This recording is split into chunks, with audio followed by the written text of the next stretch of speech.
Good morning and welcome to the third session in our four-part series on the potential of fuel cell electric bus technology to meet the requirements of the Air Resources Board's Innovative Clean Transit regulation. Today's program will address key metrics and considerations regarding infrastructure and such considerations as scalability, cost, fuel and footprint, as well as additional safety considerations. My name is Jeff Wagner, and I'm the Communications Director for the California Transit Association. This series is jointly produced by the California Transit Association and the California Hydrogen Business Council. In just a moment, Peter Thompson of the California Hydrogen Business Council will be with us to provide a brief overview of that organization. But first, I would like to tell you a little bit about the California Transit Association. We are a trade association that consists of more than 200 members across the country and in some cases around the world. That includes more than 80 transit agencies in California that represents all of the transit agencies in the larger urban markets, as well as the majority of those in suburban and rural locations. In addition to that, we have a number of local government and metropolitan planning organizations that are members of the California Transit Association, and a huge portion of our membership is comprised of manufacturers from various aspects throughout the industry. The organization advocates for policies and funding solutions that support and advance public transit. The association for many years was intimately involved in the development of the Innovative Clean Transit regulation, serving as the lead negotiator on behalf of the public transit industry. Our focused advocacy efforts addressed a number of the provisions that you see there on the screen, as we were intent on working in support of California's clean air goals, while assuring that the ability of transit agencies to comply isn't hampered by undue burdens, fiscal or otherwise. Now that the regulation has been adopted, the association is focused primarily on supporting our membership on the implementation of that. This includes outreach and education, as well as continuing advocacy. And this webinar series in which you're taking part serves as one example of those efforts. Before we go any further, I want to take a moment to let you know that we will be taking questions from the audience. If you have a question, we ask that you please submit it using the questions module in your webinar toolbox that looks something like the box you're currently seeing on your screen. If you submit your question through that, we will collect your questions. And again, you can submit questions at any time during the program. We will collect those throughout the program, and then we will address as many of those as time allows at the end of the program. So with that, I'd like to introduce our first speaker. We have with us today Peter Thompson, who is a project coordinator with the California Hydrogen Business Council. Peter's going to provide us a brief overview of the California Hydrogen Business Council, their areas of activity, and will give us some takeaways from the previous webinars in the series regarding fuel cell electric bus capabilities. Peter, welcome and good morning. Good morning, and thank you, Jeff. And I also want to take this opportunity to thank the California Transit Association for co-hosting these webinars with us, as well as the speakers that will be presenting today, and all of you for joining us. Next slide. The CHBC is a nonprofit member-based trade association that is dedicated to commercializing hydrogen and fuel cells across all sectors of our economy. And that includes stationary power generation, heating, energy storage, as well as transportation in the light, medium, heavy-duty rail, shipping, as well as cargo handling sectors. The CHBC is focused on these sectors through its advocacy actions in Sacramento, as well as on the local level. Our advocacy is centered around the four initiatives you see on the screen related to renewable hydrogen, renewable gas integration, station build-out, and education of decision makers. In addition, we provide sector-specific activities for members, specifically around goods movement, freight and ports, energy storage and renewable integration, and most relevant to this group, public transport. Next slide. So as you can see on this next slide, we have over 100 members in the CHBC from across the hydrogen and fuel cell supply chain. That includes manufacturers of fuel cells and electrolyzers, vehicles, gas and electric utilities, station developers, agencies, component suppliers, and as well as the public transit systems that we're trying to get at on this webinar today. Next slide. So before I jump into the takeaways from the previous week's webinar, we have a fact sheet that we developed with the California Fuel Cell Partnership last year that outlines all the basics and benefits of fuel cell electric buses for transit agencies and our society as a whole. And that's available on our website, and you can find that on the link there when you have access to this presentation file. Next slide. So takeaways from last week's webinar, we discussed fuel cell bus technology, the technical capabilities and experience. And these are just high-level overviews. I really encourage everyone to visit the link at the bottom of this page if you want the full experience. But just a few takeaways. Fuel cell electric buses are a one-to-one replacement for the current diesel technology with a 300 to 400 mile range, 66 to 20-minute refueling time. And we're starting to see significant cost reductions with ever-increasing deployments. So that's a huge benefit, and it will only continue to drive the price down as more and more transit associations begin to deploy these vehicles. Fuel cell electric buses are high performers. They've exceeded the Department of Energy and Department of Transportation's goals set out, and that is in the previous webinar was a presentation by Leslie Udy of the National Renewable Energy Laboratory. NREL. She has been looking at these buses for well over a decade, and they are very capable of performing really any route needs that the transit agencies may have. There are a few remaining challenges that need to be overcome for full deployment commercialization. Mainly, it's getting the large fleet deployments to drive the prices down for the smaller agencies, maintenance and training of the operations staffs at the agencies themselves, and what we're going to be talking about today, hydrogen stations and how we refuel these buses for the transit agencies. And as well, I just want to point out that AC Transit and Sunline have been early adopters, pioneers, if you will, of this technology, and they've been using these buses from the first inception of the first generation of these buses since the early 2000s. And with that, I'm going to move on to the next slide. And if you want to get engaged with the California Hydrogen Business Council, we have a number of events coming up. Our next one will be in August, our Policy Summit in Sacramento. We have another workshop on energy storage. Later in the fall, we'll be having a workshop on fuel cell electric buses. So we really encourage everyone to keep track of that, especially this audience specifically, the transit agencies and those interested in renewable, zero-emission public transit, as well as a ports briefing later in the year. And if you want to stay informed about events and get engaged with the CHBC, take a look at our event calendar. We post our events as well as other industry events that will help you get engaged with this emerging industry. Next slide. And if you have any questions, I just want to thank everyone for joining us. But if you have any questions at the end of the webinar, I'm just a phone call or email away, and we can help you get connected, or I can answer the question myself if I know the answer. But we have a vast network of hydrogen and fuel cell industry experts in our membership that can help answer any questions you may have. And take a look at our website. We're a membership-based organization. If you're looking to get engaged with this industry in a more intimate level, then definitely consider membership within the CHBC. And with that, I'm going to hand it back over to Jeff to introduce our next speaker. Great, thank you, Peter. I want to note, folks, that one of Peter's slides had a URL to a page within the California Transit Association website where we are posting both the presentation files and a full recording of the program following each webinar in the series. I just want to let you know that later on in the presentation, I will get back to giving you some directions to where you can find those materials. So once again, thank you, Peter. Our next speaker is Al Chaffee. Al is with Plug Power. And today, Al is going to talk to us about effectively scaling hydrogen fueling solutions from first trial vehicle to a fully converted fleet at low cost and with minimum effort. Al, good morning, and thank you for being with us. Good morning, Jeff. Thank you for inviting me to speak and share our viewpoints today. If we could go to the next slide, just a little bit about Plug Power.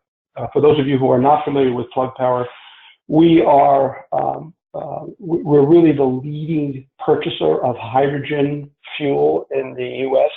We just recently passed NASA. The difference is that NASA burns all of their fuel in about 1 45-second test. Our customers consume their fuel over the course of an entire year.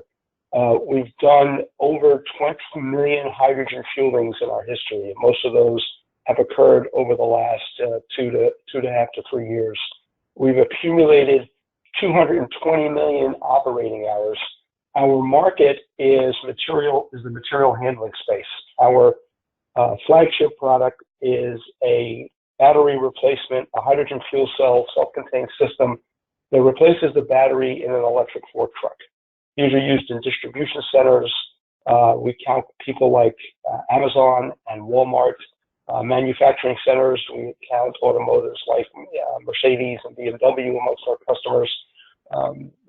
Distribution centers like Kroger and Home Depot are also large customers of ours. Excuse me. We've got almost 26,000, maybe a little over 26,000 of these units in the field that have been operating for several years. And we have recently leveraged this technology into a product that we will be deploying in on-road vehicles, medium duty and light duty. Our first medium duty application is with a package delivery van for a company by the name of Street Scooter, based in Germany. Street Scooter is a subsidiary of DHL, and they'll be putting the first tranche of 100 of these vehicles on the road within the next year or so. We have quite a bit of experience in putting in fueling stations. We have quite a bit of experience in putting in mission-critical hydrogen supply and fueling for our customer base.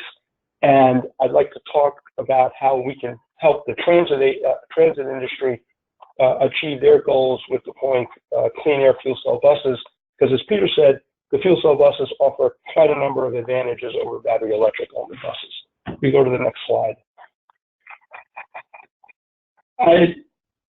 Some of you may have seen and are familiar with this presentation, with this slide. This chart shows the relative ease, the relative effort and cost associated with deploying fuel cell electric vehicles versus battery electric vehicles. The conventional wisdom of electrical infrastructure, and I don't differentiate between fuel cell infrastructure and battery charging infrastructure. Fuel cell buses and battery buses are both electric buses. So think of this as the infrastructure for enabling electric vehicles.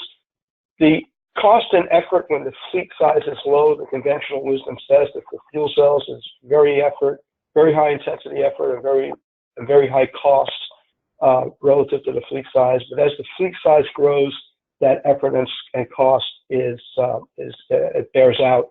And the opposite is true for battery electric vehicles, that you can start out easily and cheaply with a battery electric infrastructure, but it does not scale very well. And if we go to the next slide, I'd like to maybe dispel this a little bit. To me, this is more what the reality is. The reality of hydrogen infrastructure, and this is industry wide. It's more like the bottom graph rather than that first top graph. The initial costs and the efforts that are required to get started with hydrogen are much lower than have been portrayed. And that's the first point there. The second point is that the crossover point occurs at where the effort and cost relative to a battery electric deployment, I believe that crossover point occurs at a much lower fleet size. And these two graphs right here are the basis for what I'm going to show you. Now that I've said this, I'd like to show everyone how the initial deployments are much easier and much less costly than people may think, and also will scale very high without the cost and effort that comes with electrical infrastructure. So we can go to the next slide, please. So let's talk a little bit about hydrogen solutions. Hydrogen can be delivered in two forms, in liquid and in gas. Plug Power's main expertise is with delivery of liquid. We have recently begun to deliver gas. Liquid is, as you will see a little bit, is the most cost-effective way that we have of delivering hydrogen at this point. Gaseous hydrogen is a little bit more expensive to deliver. Most of our customers are of a size where the infrastructure cost of a liquid system can be amortized over the cost over the number of vehicles with good economy. Hydrogen can also be generated on site. It can be generated on site with either using a steam methane reformer, or it can be generated on site with an electrolyzer. You'll hear Steve Szymanski later on from Dell talk about electrolyzers in a lot more depth.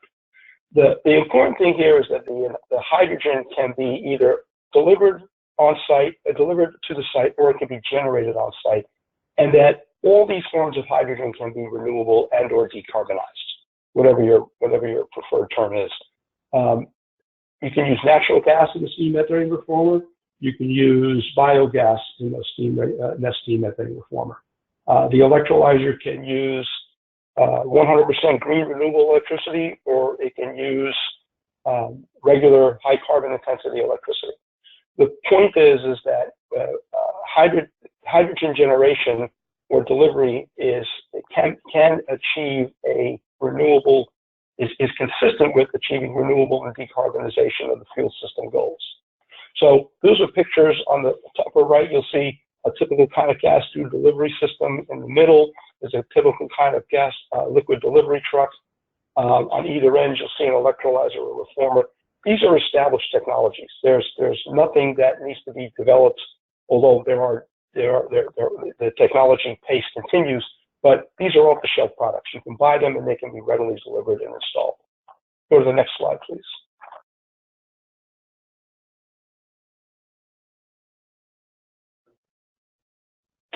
Okay, so let's say you're going to start out. You want to dip your toe into this, and you want to try a fuel cell bus or two. The conventional wisdom would have you believe that you need to spend millions of dollars in order to get your first hydrogen infrastructure installed and built, and that it's going to take a lot of effort. We would propose, or I would propose, that the industry can provide a delivered gas solution as a starter solution. You can do this with as little as a $500,000 investment if you care to own the assets. There are other business models that do exist that Plug Power participates in, and that we know other folks in the industry participate in, where you don't really need to spend any money up front, and you can simply pay a little bit more for your hydrogen molecule. This consists of a hydrogen trailer, which will leave your property and come back with different amounts of hydrogen. We can swap out trailers. And on site, what you need is a dispenser, some optional storage to give you a little bit of a buffer, and an optional compressor. You can use the pressure that's inside of the gas trailer tubes, in which case you get a partial discharge, or if you want to fully empty that tube trailer, that gaseous trailer, then you would need a compressor. But this is all very little investment and very little effort. And I can tell you that in the case of Plug Power and some other of our competitors, this system can be brought up and running within a matter of weeks. And you don't need to spend, as the conventional wisdom would have you, millions of dollars to fuel your first bus. It can be done very, very simply. The other thing is that all of these components that are on site can be reused to expand your system capacity once you discover a very good operational experience with a fuel cell bus and you want to expand your fleet. Everything that you invest in this stage can be preserved and can be used as part of the fleet expansion. If we could go to the next slide, please.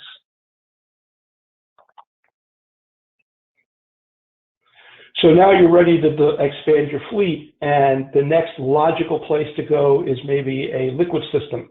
And you'll see that the gas tube trailer is still there. And we simply add a liquid system, and you'll see a photo on the bottom left of a typical kind of liquid system. And it includes an evaporator, a liquid tank, and a little bit of on-site storage. And they get piped into that manifold system, and the compression, storage, and dispensing stays the same. The gaseous hydrogen trailer stays behind as a backup. We can do this for as little as $1.5 million in total capital investment. Now, if you're going to be closer to 100 buses, it's probably going to cost a little bit more because you're going to need more on-site storage capacity and more compression, but it doesn't have to be an enormous investment in terms of cost in order to get there. This, on our experience, provides very low capital and very good per kilogram costs by having the liquid coming on site. Now let's go to the next slide. Your fleet expands again, or you decide, I don't want to have delivered liquid. I really want to make my own hydrogen on site. I have access to some renewable natural gas, or I have access to very, very cheap curtailed electrical energy that's coming from wind and solar. And so I want a completely green solution. We can start there if you like as well. And we can install a water electrolysis electrolyzer and or a steam methane reformer. There's no reason why you can't put both and run them through the same manifold. You can leave a gas just trailer in, again, that stays behind this backup. And this is good for 1 to 100 buses. And with as little as $1.75 million in investment, we can have a system that does things this way. And this will support quite a large fleet if you so choose to go this route. Again, the manifold, the compression, the storage, and the dispensing, that all stays the same. Next slide, please. So now you're going to expand. You're going to go beyond 100 buses. You're going to have a site that's got quite a number of large fleet. Well, you might want to consider putting in a hybrid of all four type of systems, some kind of on-site generation and a liquid delivery, because the generation systems will require maintenance, the liquid system will require maintenance, there will be downtime, and therefore there's a diversity of supply. Again, all the parts that you start with that progresses along your fleet expansion. As your fleet expands, you can grow your capability, and we can start out here with an investment as little as about $2.5 million to get started. So the numbers we're talking here are not they're not the kind of numbers that I know I've heard tossed about in the industry. Things can be done in a much more cost-effective manner. And the other point I'd like to make here is that these solutions are flexible and forgiving.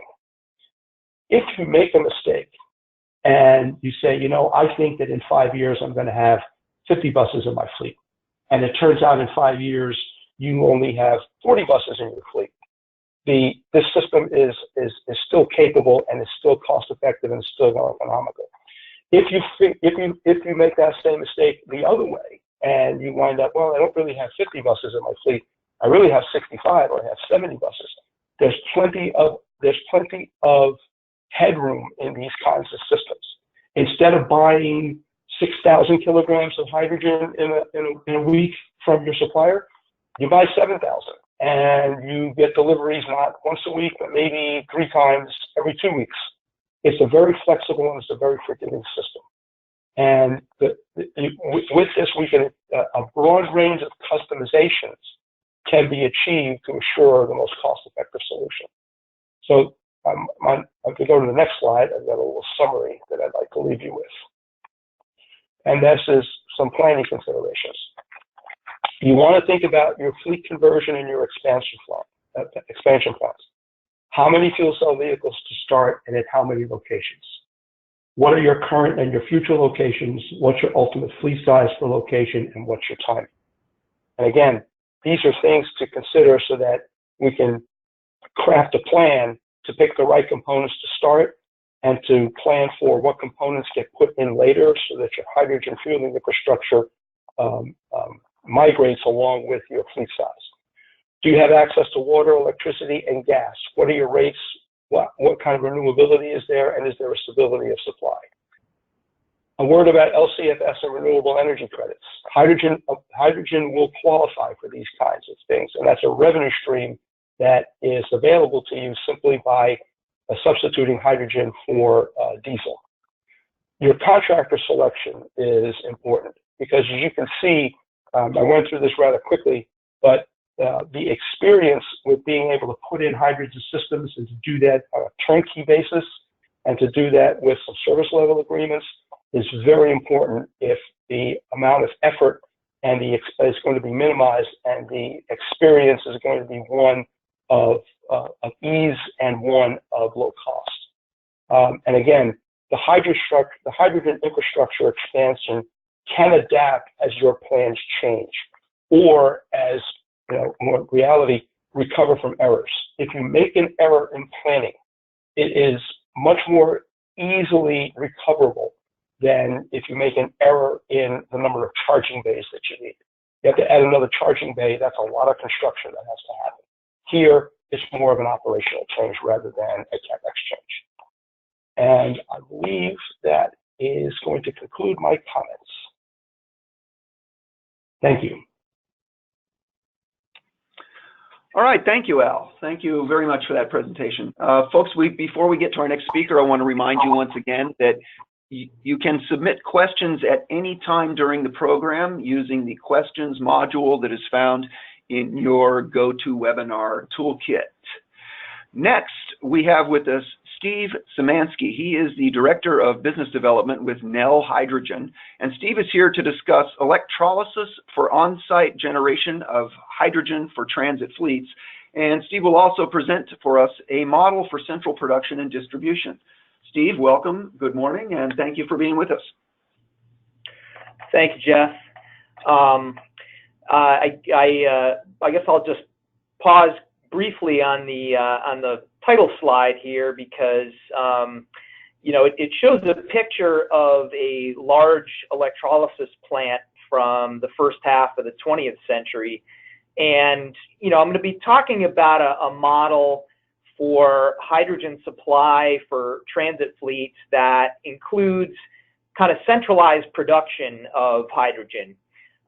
We can do electrolysis on site at a specific bus facility, or we can do it at a central facility and distribute. And this picture shows it's the largest electrolysis plant ever built in Norway, and it's nominally a 60-ton per day hydrogen production plant.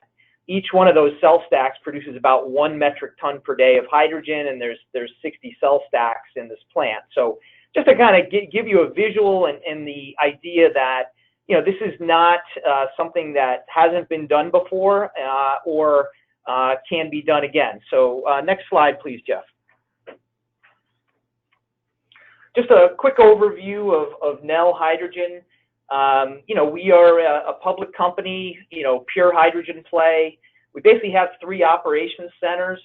I work at the U.S. subsidiary here in Wallingford, Connecticut, where we produce PEM electrolyzers.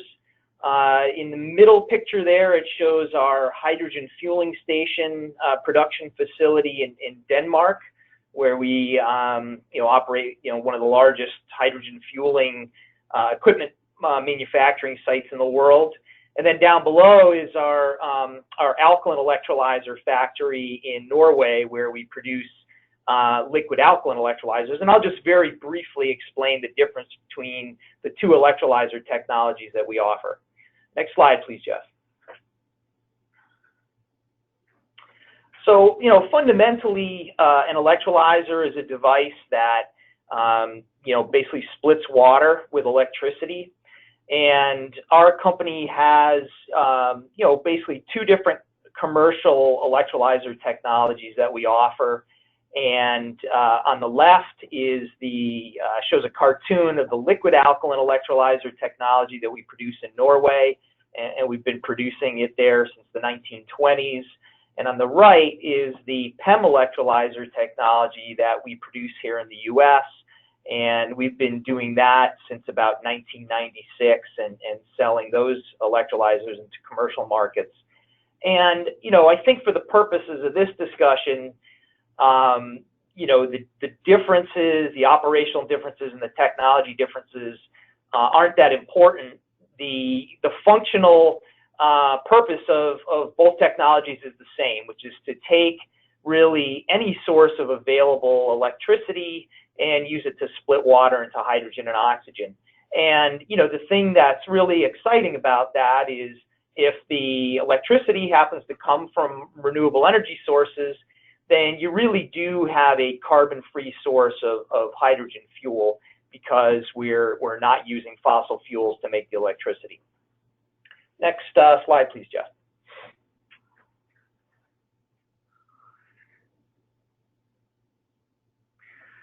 So, one of the things that I want to emphasize is that, electrolysis technology is, kind of inherently modular. I mean, you saw in the very first picture that, we basically use cell stacks, they're electrochemical stacks, to actually split the water. And so each, you can basically gang together a series of stacks to get whatever output you want. And so the rendering here is a picture of a 2 megawatt electrolyzer system that's essentially identical to what we're installing at Sunline Transit right now. And you can see in the picture there's basically 8 cell stacks in the process skid. And so that's the capacity that we're installing down at Sunline. It's about 900 kilograms per day of capacity. But if you wanted to start smaller, you could install fewer modules into the plant. And so, for example, just to kind of give you a representative idea, we could have installed this plant with only 4 modules installed, and then added capacity as the fleet grows. And so, going from 4 modules to 8 modules, with the existing balance of plant, basically you can double the capacity for less than 50% of the initial cost of the installation.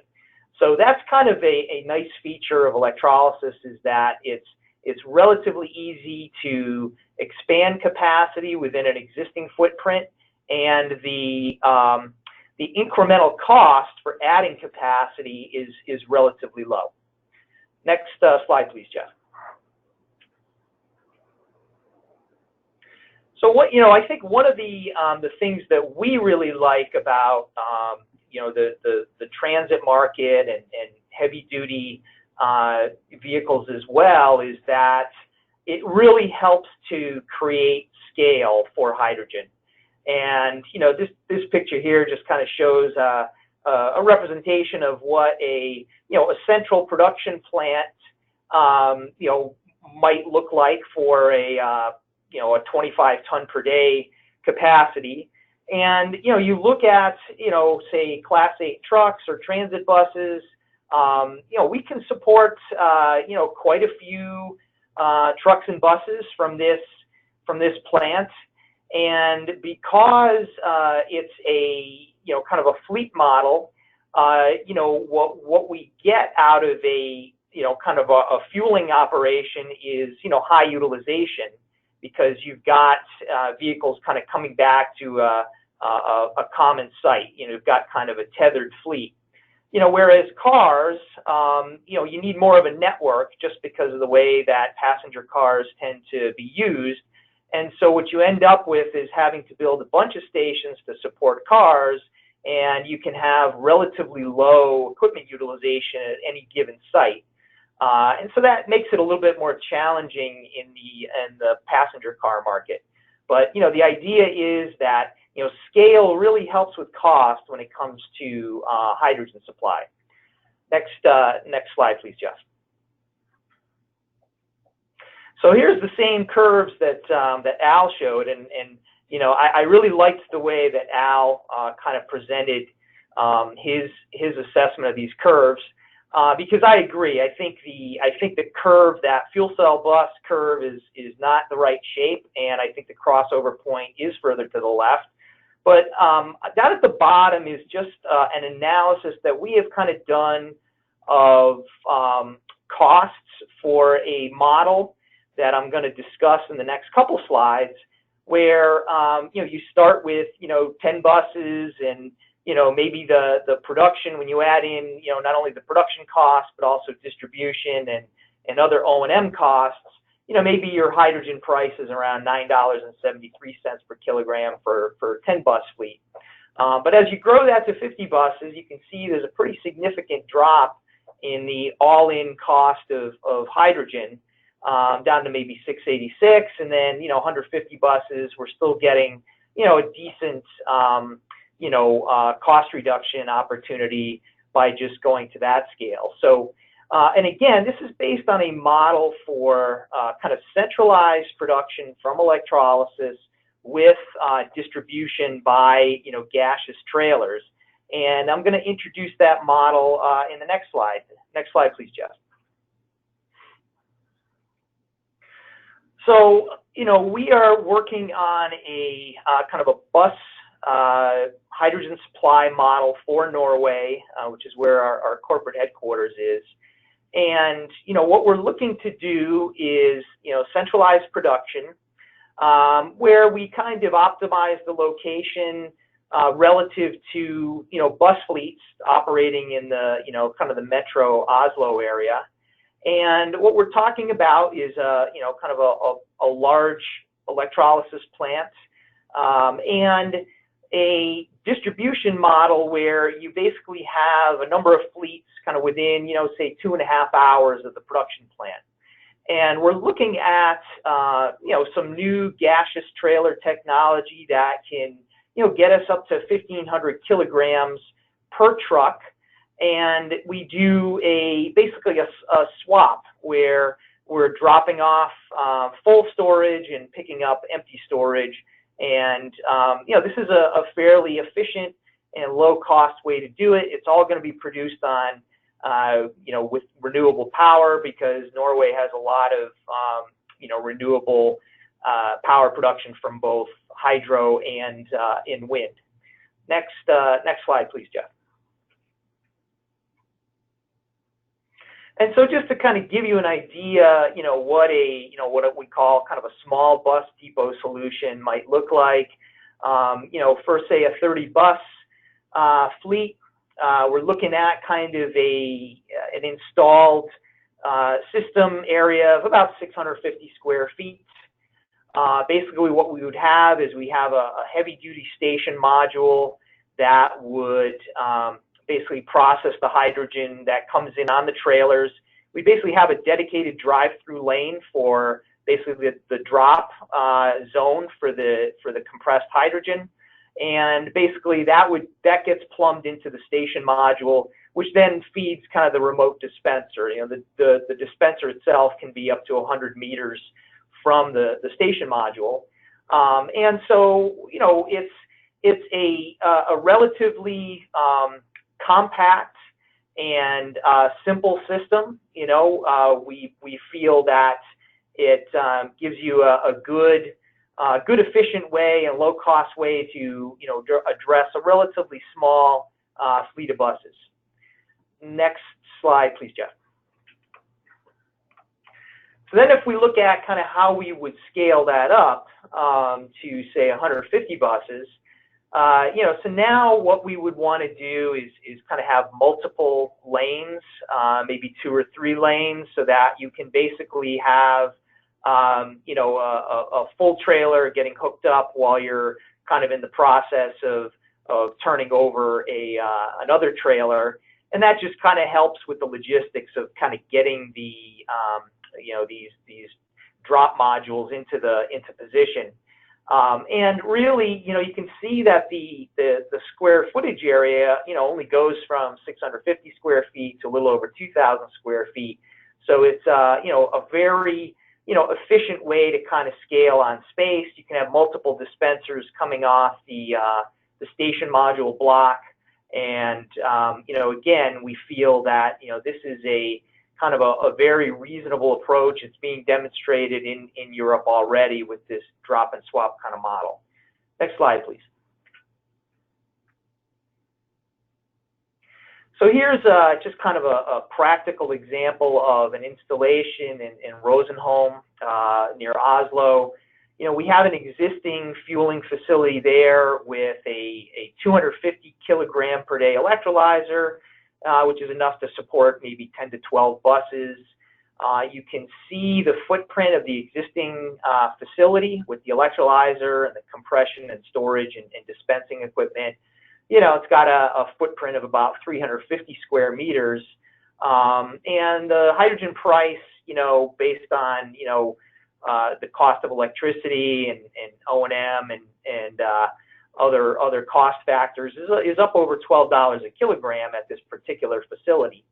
But with our new solution, basically what we're proposing in the scenario I just described, we're going to install a system where we're going to have central production, trucked in as I described it, up to 3,000 kilogram per day capacity, which is enough to do, roughly 150 fuel cell buses. And the footprint actually shrinks. It goes from 350 square meters to about 200 square meters. And most importantly, the hydrogen price goes down to about $5.72 per kilogram, which really is very competitive on a dollar per mile basis with diesel buses. And you can see along the bottom kind of a picture of kind of what one of those drop and swap modules looks like that we're working with in Europe. And on the right is kind of what a centralized production plant looks like. That's actually only an 8-ton per day plant. It's about an 18 megawatt electrolyzer, but it gives you the idea that this is a very cost-effective approach relative to trying to do just on-site production. Next slide, please. And so I just wanted to wrap up with just a quick comparison of, kind of where, fuel cell buses compared to diesel hybrids and CNGs, and where the cost per hydrogen needs to be on an equivalent dollar per mile basis with those other technologies. And so right now, fuel cell buses, hydrogen consumption is around 0.13 to 0.16 kilograms per mile. And if we kind of compare that to the fuel economy for diesel hybrid, and CNG, you can see kind of where the cost per hydrogen needs to come in at to be, roughly equivalent to those other technologies on a dollar per mile basis. And, I'll tell you that, compared to diesel, $4.50 to $5.60 per kilogram for hydrogen is very much within reach today, with today's technology and today's energy costs. And, diesel hybrid and CNG is a little bit more challenging to hit those numbers, but that will come with scale. And that's kind of the primary message I want to get across today is, as we scale these systems, our cost per kilogram gets much more competitive, and we really see a lot of promise in looking at an electrolyzer-based model for achieving these kinds of figures. And so I think that pretty much wraps up my presentation. I'd like to again thank CTA and CHBC for co-sponsoring this. Thank you. All right, thank you very much, Steve. Folks, we're about to head into our final presentation of today's program, but before we do, I want to remind you once again that we are harvesting your questions submitted through the electronic means, your questions module in your GoToWebinar toolkit. Once again, we're collecting all the questions, and once we've completed our presentations, we will get to as many of those questions as time permits. Now then, for our next presentation, I want to welcome Joe Calloway. Joe is the Director of Capital Projects at AC Transit. Joe is going to talk today to give us all a sense of AC Transit's history and experience in hydrogen infrastructure. He'll talk about how that infrastructure at AC Transit, or about the infrastructure that AC Transit currently has in service. He'll talk about considerations in the planning, development, and operations phases of implementing such infrastructure, and he will provide us a little bit of details about how AC Transit has helped to fund their program. With that, Joe, welcome and good morning. Well, good morning, everybody, and thank you for the opportunity to share our AC Transit story with each of you. As I go through this, I want you to remember that most of our experience goes way back, and even our current operating stations are almost 10 years old now. So we come with a lot of experience, but also in an environment of ever-increasing technology, and it's very dynamic. And we find that when we install something, it's obsolete by the time I've actually gotten it installed. So I'm hoping to give you some ideas about how we made some of the decisions that Al talked about a little bit, and basically a little bit about our history. And if we go to the next slide, please.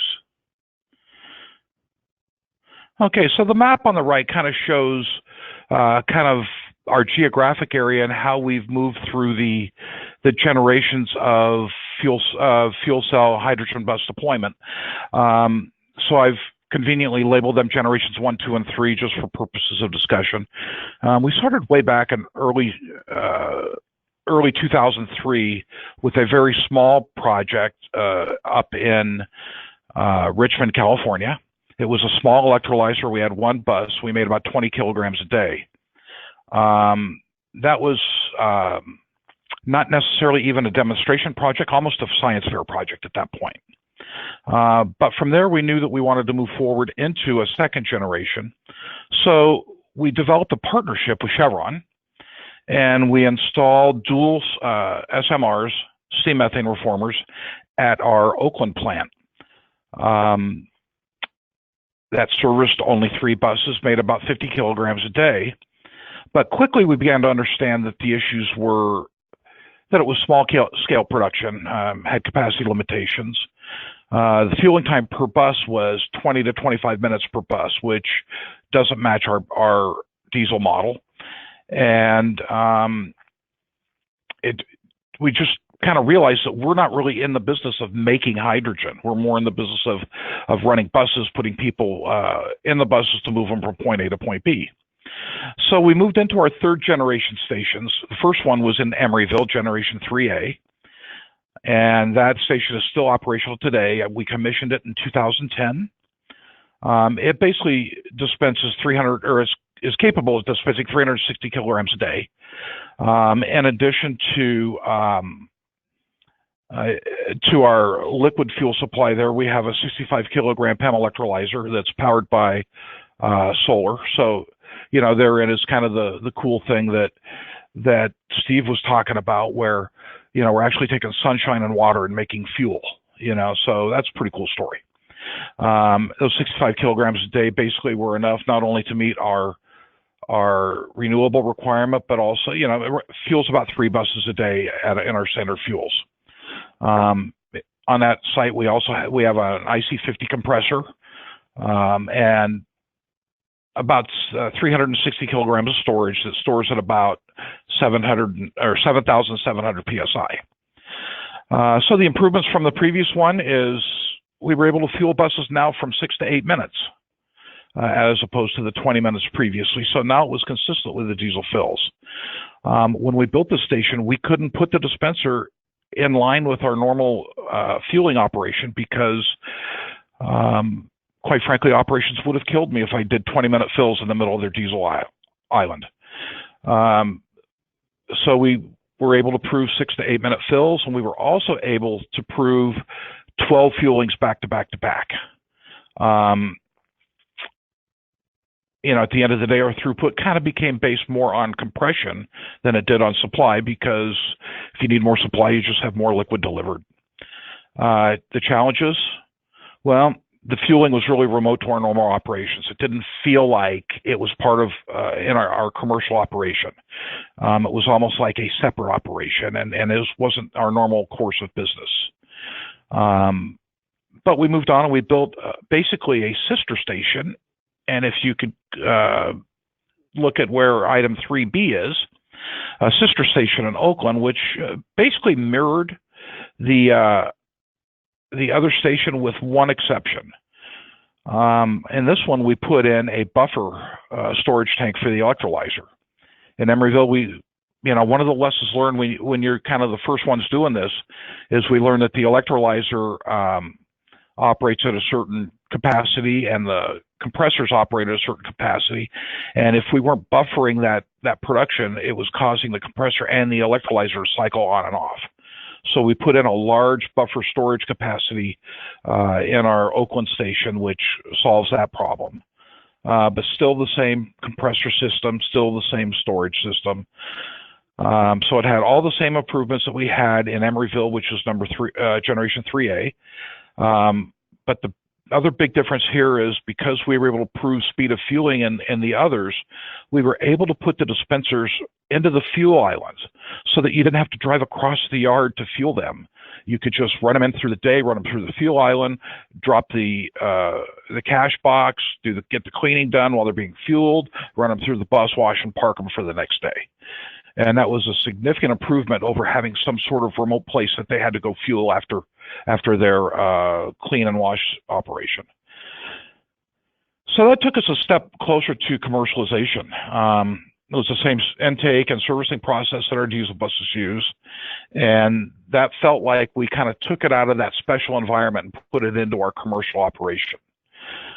I also have down here Generation 3 equipment upgrades pending. We're in the process of upgrading our Emeryville facility to increase throughput. We're increasing our liquid tank from 9,000 gallons to 15,000 gallons. We're going to replace the IC50 compressor with dual high-capacity hydrogen pumps and pressure vaporizers. What that's going to do for us is it's going to increase our daily throughput capacity threefold. So we'll be able to fill 3 times as many buses with this kind of minor change. The pumps are also what we would say maybe less intensive from a maintenance perspective than gaseous hydrogen compression. We're also relocating now the remote dispensers to the fuel islands. So again, we can make both facilities handle buses in a way that's consistent with our normal business operation. This project will also add a new canopy to the fueling island because we're adding 2 new fueling positions. You can't just replace a diesel position. You have to kind of add a new hydrogen position because of some of the area classification requirements. So we're upgrading, and then finally, that upgrade will include an upgrade of the dispensers to a communicated fill, where both pressure and temperature are monitored and basically minimizes the speed of fueling or shortens the speed of fueling. Next slide, please.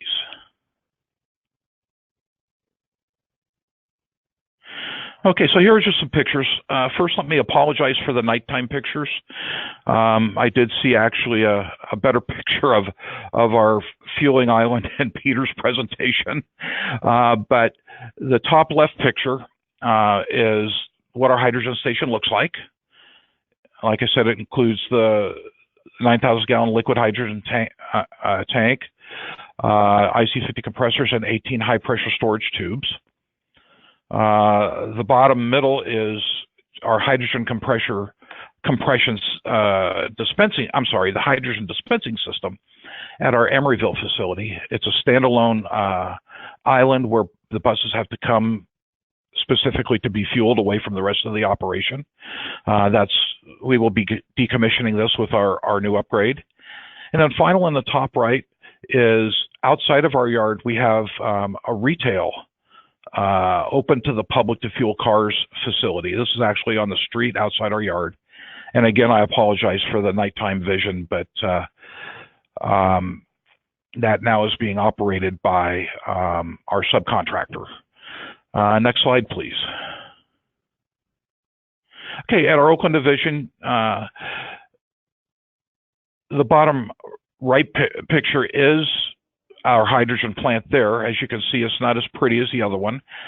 We put some money into making the other one a show place or tour place, but in Oakland, it's just basically an industrial hydrogen compression facility. You can see that there are 2 large white tanks. That second large white tank is the buffer storage for the electrolyzer.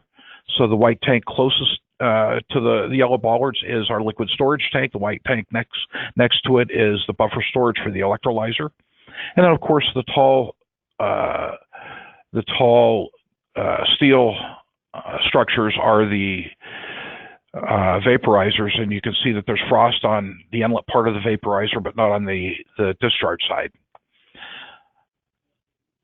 In the upper middle, that's what our high pressure compression looks like. High pressure storage looks like. It's 18 tubes. Again, 7,700 psi. We use it to cascade fill 360 kilograms. Middle left is the new canopy that where we put the hydrogen dispensers in line with our fueling island. Now our hydrogen buses just come in through the fueling island and fuel just like everything else. So just like Steve was talking about, we have 3 lanes with 2 dispensers that can fuel on either side. And we now process hydrogen buses the same way we process diesel buses. And that's a big deal for us. Next slide, please. So we have some other hydrogen assets that go with all this. On the left, it's rooftop solar that I installed on our CMF facility. All of this is electrical generation equipment intended to support our electrolyzers. The middle picture is some trellis solar I installed at our Hayward facility. Both of those are produce electricity intended for use with the electrolyzer. Of course, there's no direct cord between them because they're in remote locations, but it's the same rec environment. And on the far right is our solid oxide fuel cell or Bloom box. We have a solid oxide fuel cell that has 2 energy servers for 420 total kilowatts. So you can kind of get an idea that if we feed that with biogas as we did when we broke it in, again we're taking biogas and water and making fuel. So another good story. If we'd move to the next slide, please. Okay, so here are some of the planning considerations. I want to walk through the planning and development and operational considerations that we had along the way. Keep in mind that we made some decisions 10 years ago when we didn't have as many options as there are today. But what we realized is you just don't install hydrogen. You need to think about it. You need to figure out how it's going to fit into your daily routine. You need to really early on in your planning considerations have a sense for your appetite for scalability. Are you doing a 5-bus project, or are you going to scale this up to hundreds of buses?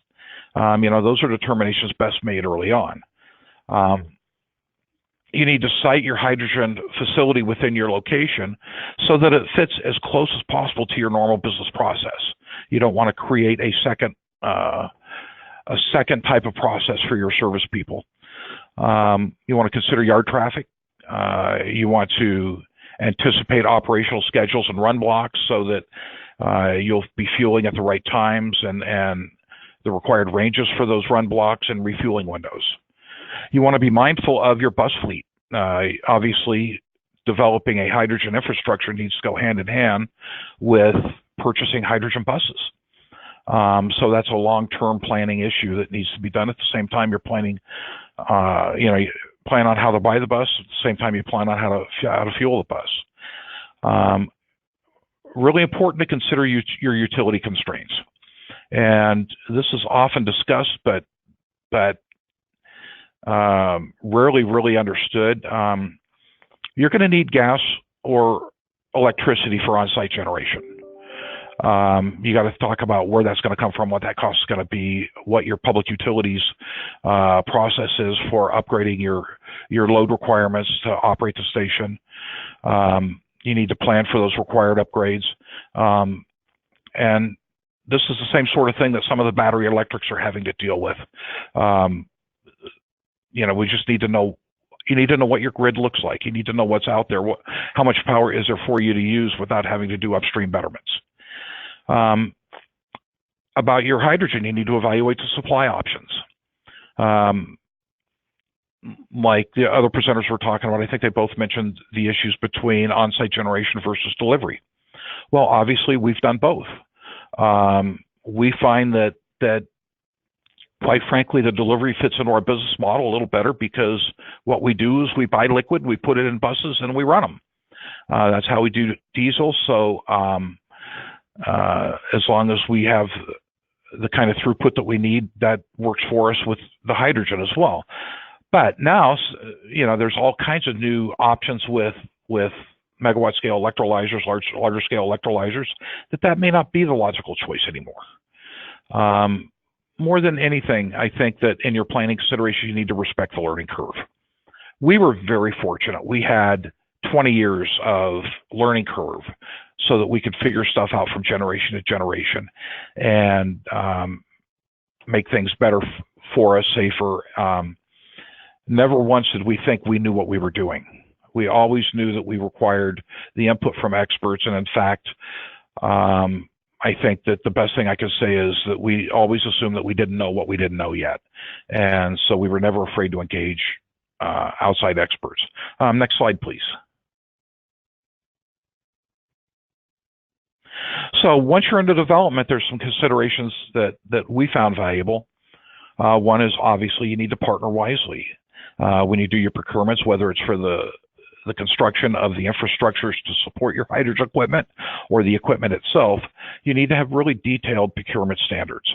You need to look at performance-based standards and also include performance guarantees. That's worked well for us. You need to engage your local authority having jurisdiction, your AHJ, actually allowing them to come behind the curtain, if you will, as much as possible. My story about this is as we were beginning to build our first larger plan, I talked to another agency who had just given up on a plant they had built. And their story to me was the fire marshal just killed us. So the first thing I did is I called our fire marshal and I said, hey, we'd like you to be on our technical advisory team. We included him in all of our HAZOPS analysis and all of our planning activities. And when it came time to permit, he was right there with us when we went to the planning commission, when we went to the city council, so that we had an insider now advocating for us. And that worked out really positive for us.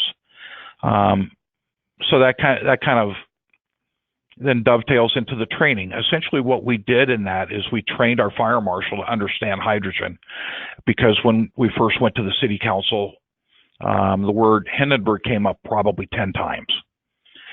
But we had our fire marshal there to tell them, no, that's not what this is. So we had a really positive experience with our authorities having jurisdiction because we engaged them early, we made them part of the process. And of course, just like every other project, it's got to be permitted. Permitting requirements in different municipalities are different. Quite frankly, our permitting requirements from the city of Emeryville to the city of Oakland is different. But there's planning commissions that need to be dealt with. There's the building department. There's also usually departments of environmental health that need to be engaged. Our MO there had been to build them as supporters, not as hurdles. And that seems to have worked well for us over time. And the last thing that you want to think about during your development are your maintenance facilities.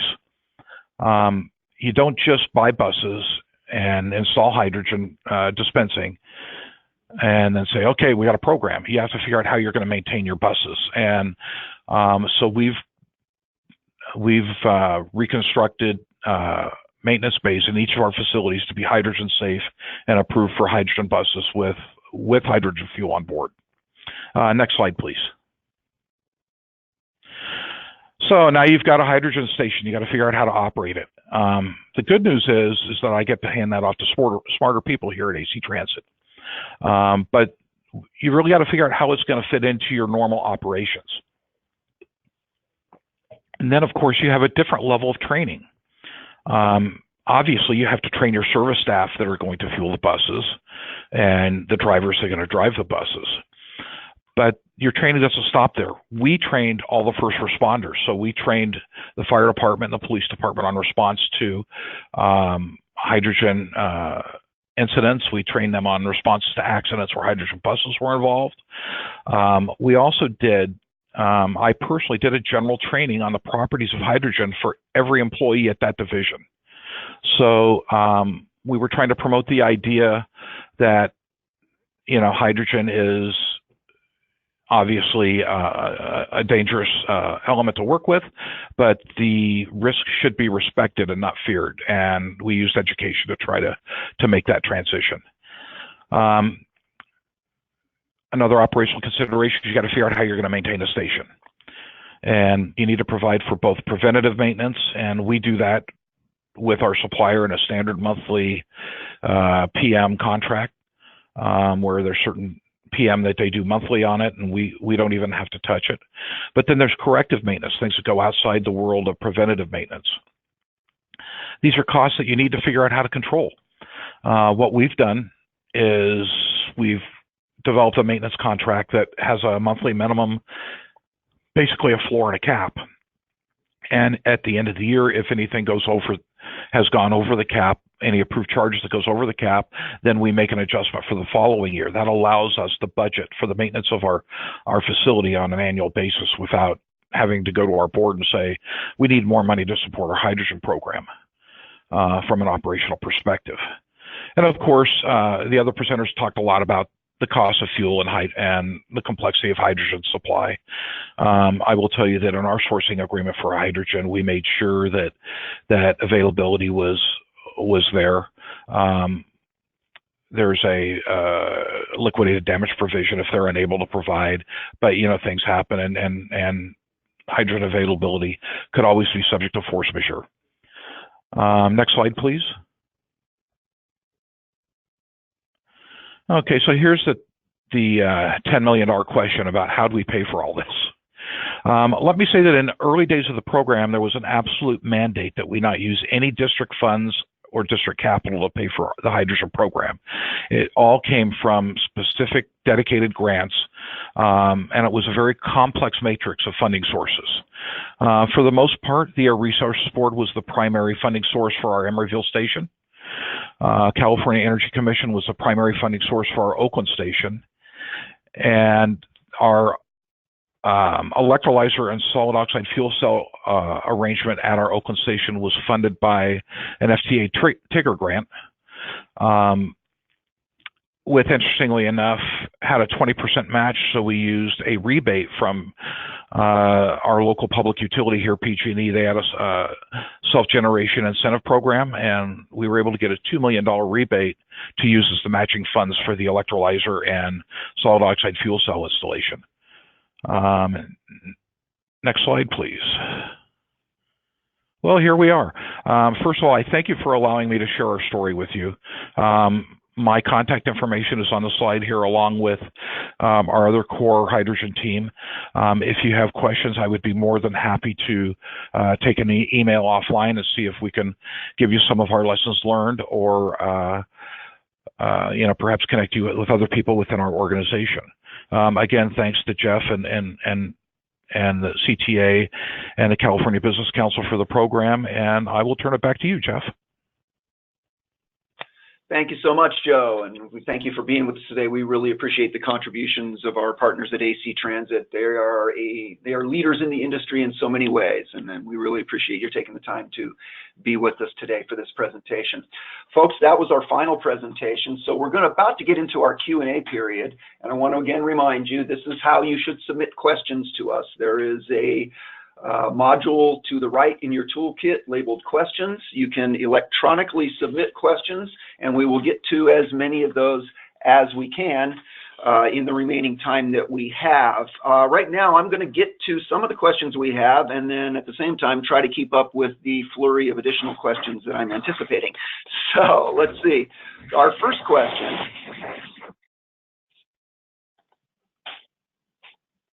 Get there. Okay.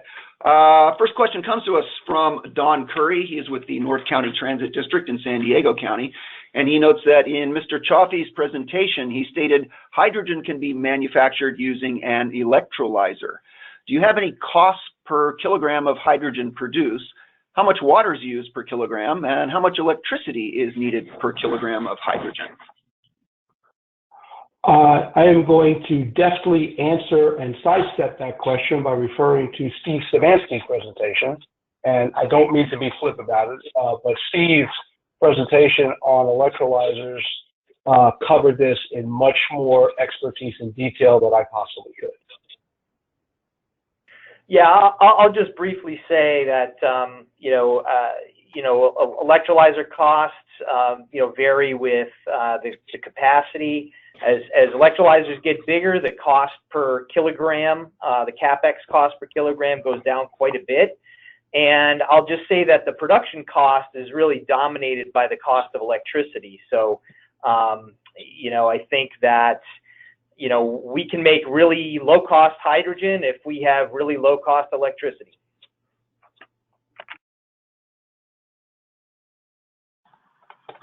Okay, fantastic. Let's get to our next question, and I apologize for the process that I'm going through. We had another question from Don Curry at North County, who asks if anyone has a good idea of how much acreage would be needed to produce hydrogen fuel for 100 buses.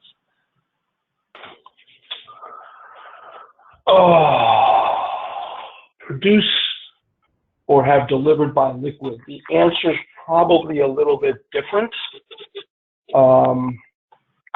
It's not a lot of acreage.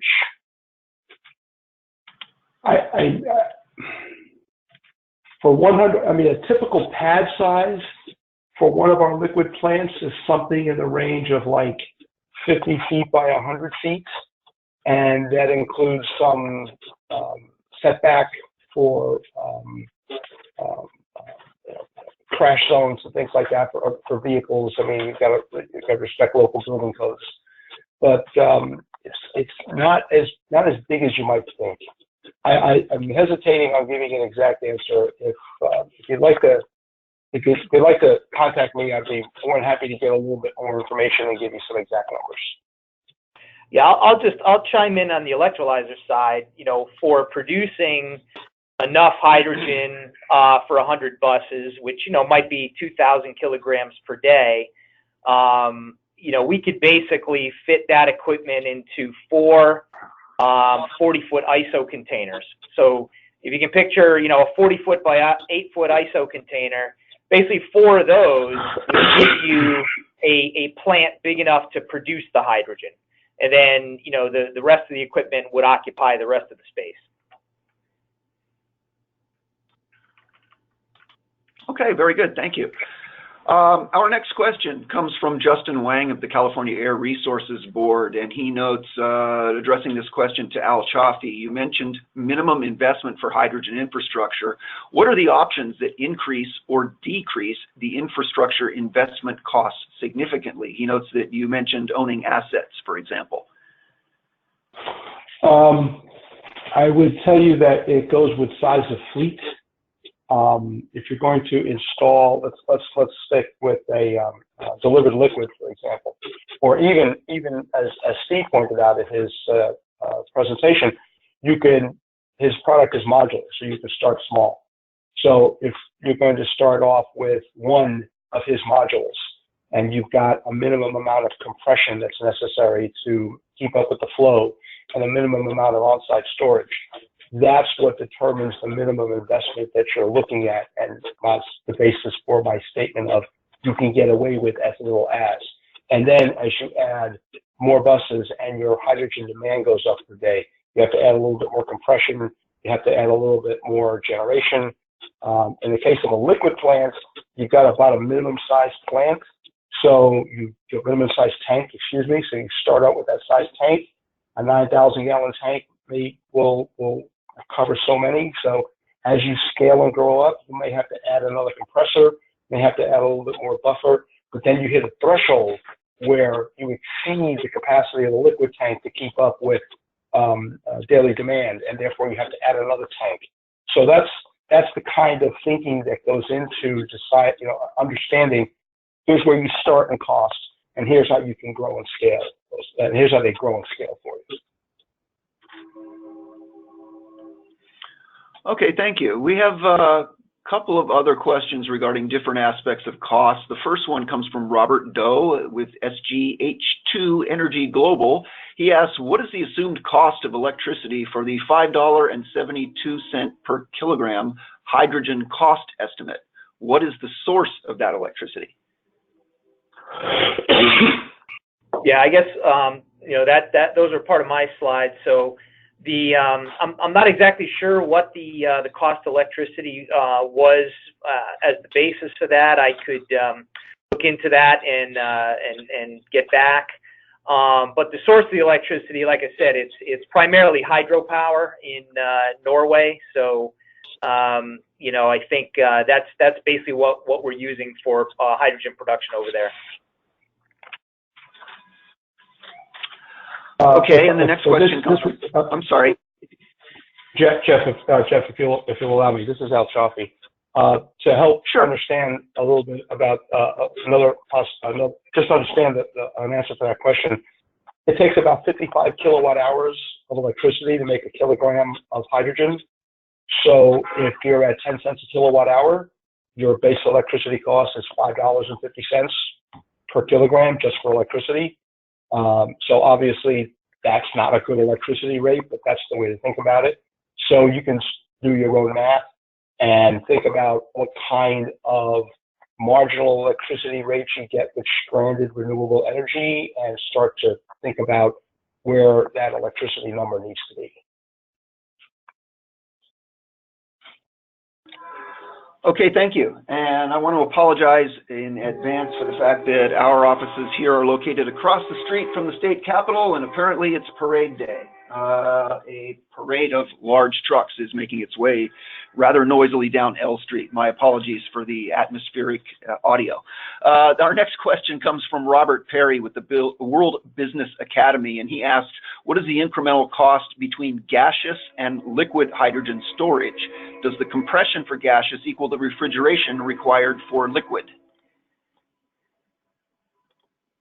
There is no on-site refrigeration required for liquid. That liquid tank is an evacuated chamber. You do have a little bit of boil off. You use about 1% a day, and as long as there's flow, that loss is very minimal. The compression is always on the gas. So whether the gas is delivered and is sitting in a bottle in a pressurized vessel, or whether liquid is delivered and then it's vaporized, and Joe showed a picture, he pointed out the frost on one of the vaporizer inlets, and whether it's vaporized, it eventually turns to gas, and that is what gets compressed.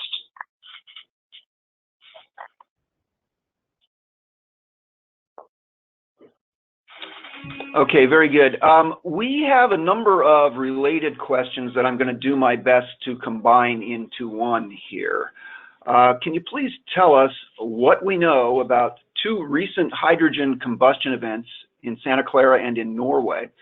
What can we expect to learn, and what effects will these events likely have on the hydrogen community in California and elsewhere? And related to that, what international safety organizations or standards exist for fueling stations?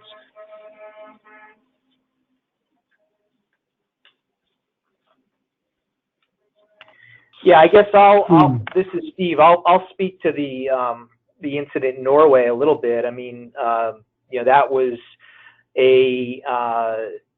an incident at a light duty hydrogen filling station that we built for a company called UNO-X, and the investigation in that one is ongoing.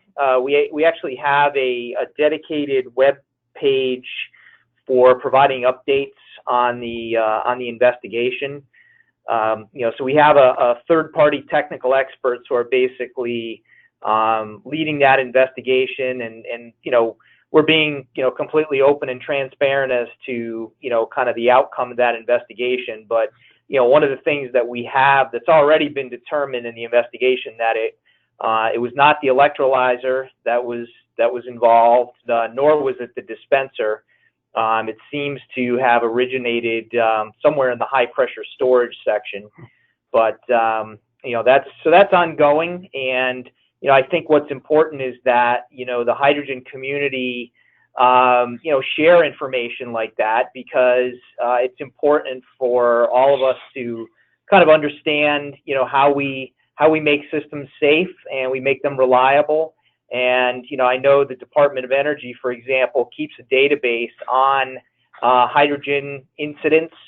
And so, you know, certainly our findings will be added to that database so the whole community can share and learn, and we can make sure we have safe products for our customers.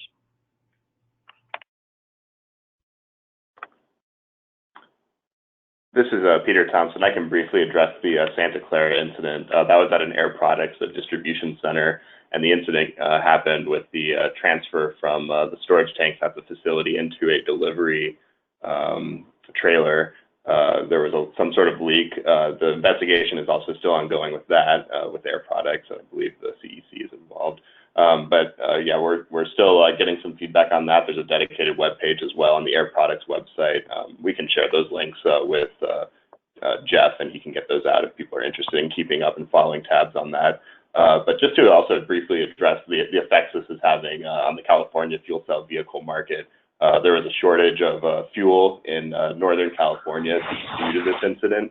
So I think this underscores the importance that we have to build in redundancy and more diversify our fuel supplies for regions really beyond California and in California to ensure that these customers of the fuel cell vehicles don't experience these shortages in the future if we have a diverse supply of hydrogen for the stations. But yeah, we can get some more information out based on what Air Products and Nel have already put out. Okay, thank you very much. Our next question is directed to Joe Calloway. It comes from Mark Sheldon at Sheldon Research and Consulting, and he asks, how would you characterize employee attitudes about working with hydrogen, and how much ongoing training is needed? Also, are there issues with public acceptance and outreach? Well, that's a great question. We actually did an extensive public outreach process when we first built the facilities. We haven't done much with the public since then, but there were employees were hesitant because, again, the word Hindenburg seemed to come up during the employee sessions. So a little bit of education went a long way. And like I said, we tried to push their understanding of hydrogen from being afraid of it to just respecting it. And I'm not aware of any of our employees now that have issues with it. Our drivers actually prefer the hydrogen buses or the fuel cell buses compared to the diesel buses for obvious reasons. So we found great acceptance from our employees. Great. So we have time for one more question, and we have another one directed to Joe Calloway. This comes from James Beck with the Gold Coast Transit District. And he asks, how much did your solar offset the energy cost for the hydrogen station? And do you have plans to use more solar to offset cost in the future? Lastly, was that paid through grants as well? So yes, that was paid through grants. So I'll start from the bottom up. That was paid through grants. We do not actually have additional solar projects on our program right now. But I will tell you that the solar was obviously sized to meet the demand of the electrolyzer and the station. So the solar ended up being kind of a one-for-one with the electrolyzer and the station with regard to usage and output. But also, as part of all that, we also installed the solid oxide fuel cell, which quite frankly overproduces. We've taken that entire division off the grid. It's all being powered by the solid oxide fuel cell, the station, the electrolyzer, everything. And we're actually in a position to, obviously we want to minimize net metering, but we're net metering a very small amount back to the utility. So I hope that addressed that question. All right, thank you, Joe, and thank you to all of our presenters and the attendees. I want to remind you, the information on your screen reminds that there is one additional program in this series that takes place next Thursday, also at 11 a.m. Pacific time, and that's going to focus on funding mechanisms to assist and accelerate ZEB deployment. Now, I also want to tell you that as far as registering, there are a number of ways you can get to register. I drew you a map of one option, which is to visit our website at caltransit.org.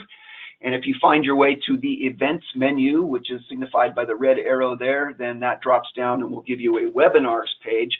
On that page, you will find not only information about registering for the fourth session in our series, but you will also find the PowerPoint presentations and full recordings of all the webinars in the series via that page. Today's materials will be up later today. We'll have the presentation up and the video will probably make its way to that page tomorrow.